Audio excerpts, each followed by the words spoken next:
Hi ECF, and welcome to Wednesday or whenever you're watching this video.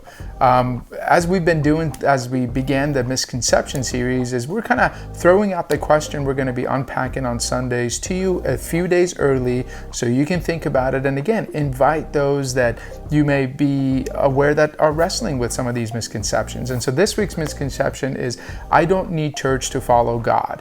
And I think one of the things that has even brought this out up to the surface even more the last couple of years is COVID. A lot of even believers decided, you know what, I don't really need church to still follow Jesus. And again, at the surface, that may seem logical. There's a lot of spiritual things we do that are on our own, whether it's your quiet time, your prayer time, your study time, your even worship time as you're driving or in your house. So I totally get that. But what we're missing out of all those elements is that collective community that is there, not there just for you to receive, but for you to give back.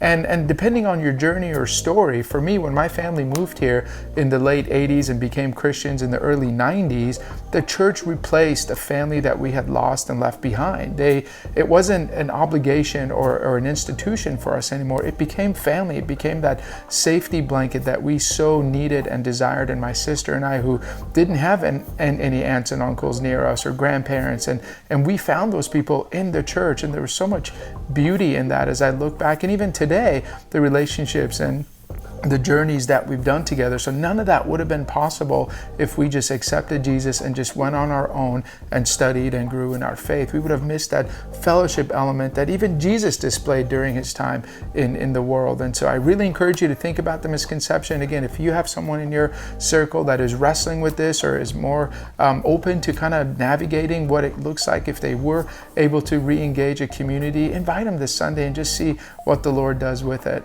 Hope you have a great rest of your week, and we again hope to catch you at church on Sunday.